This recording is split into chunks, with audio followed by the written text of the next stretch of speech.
so I still don't have the hang of this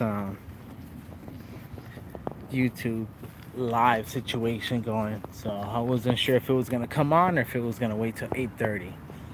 So I was watching Mike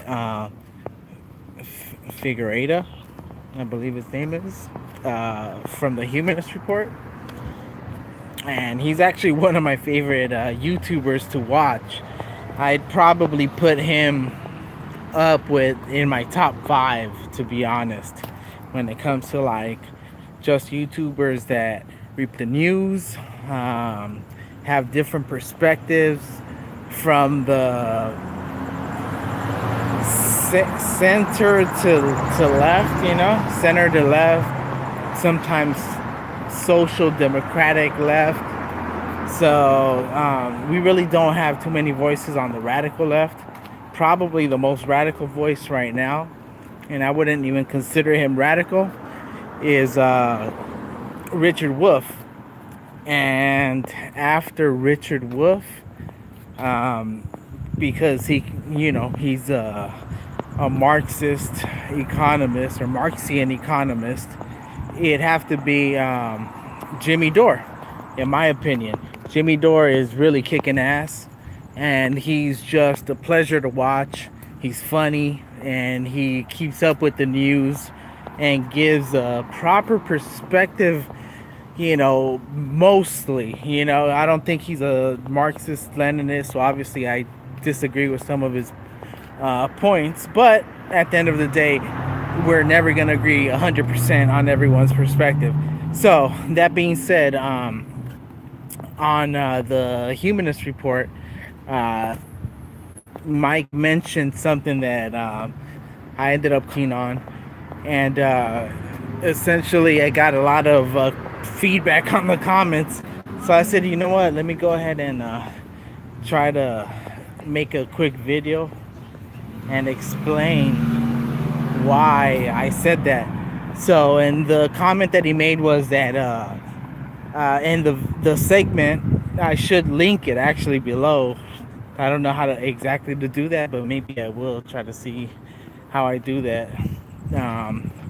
Was about Kenneth Mejia, who's a progressive that's running in the Green Party, and he's going up against Jimmy Gomez, who's a semi-progressive from the Democratic Party.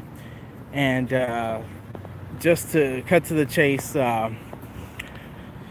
Mike said that perhaps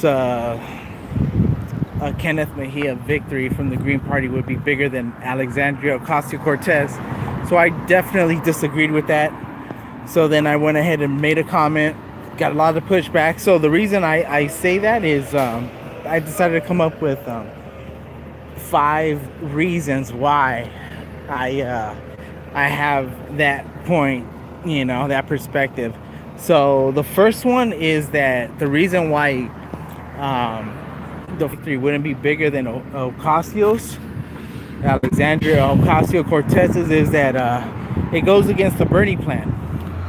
There's no official Bernie plan, but anyone that's able to basically pick up on the political landscape understands that the plan is really to run within the Democratic Party right now, clean money, force the corporatists into a corner where they're getting corporate money, and it makes it easy for the grassroots to organize, see who the clean candidate is, and push. Now, unfortunately, the Green Party, missed the memo, and they've been really organizing, trying to get their stuff in order. Unfortunately, it's been counterproductive because a lot of those people that were Green Party could have actually ran within the Democratic Party as delegates, or got some of their base to run within to help them get the endorsement within the Democratic Party, therefore handcuffing the Democratic Party. So what the note I had wrote right here was that most Greens were inspired by Bernie's movement, but they ran against his plan. And really, his plan was to run within the Democratic Party and help him within that shit for now. Okay. Uh, Reason number two is that the capitalist media isn't really gonna be forced to cover any Green's victory if it even has. They'll cover it in the respect that they'll say, okay, agreement, and that'll be it. They'll either suppress or they'll smear any resistance that comes from outside, particularly from the grassroots, that threatens the capitalist system that they depend on. All right. So that seemed obvious. The third reason is the class consciousness isn't there. Unfortunately, the class consciousness isn't present currently in the American psyche as a whole, as a general perspective. Most Americans can't really understand what the dynamics are between a Green Party versus the Democratic Party. They have trouble keeping up with the Democratic Party and all the corruption within there. So it's just important to understand that. So, and even if they do understand it, they don't have faith within a marginalized Green Party, which isn't fully defined as it should be. So they're not gonna give their vote to that shit. The fourth part is understanding that the revolution is the electoral revolution within the Democratic Party. So because some of the Greens aren't understanding that, it's almost like I said, that's the way it is. And Alexandria Ocasio-Cortez is proof. And the reason why that's important is because that's base building. You can't have a revolution without a base. Whether you want to be able to transfer over your base to a new party, you need to have something to transfer over, though. Okay, so that's just and the fifth perspective and fifth point is that because the Green Party is a political party, it actually has interests that are against any organized workers' party. Because what that would mean is that the Green Party would have to basically dissolve, be abolished, and those members go into a new workers' party, a mass workers' socialist party that combats the system, is pro-worker, and establishes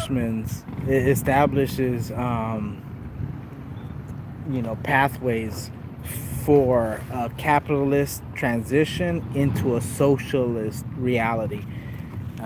So that being said, those are the perspectives that I just wanted to share with you guys.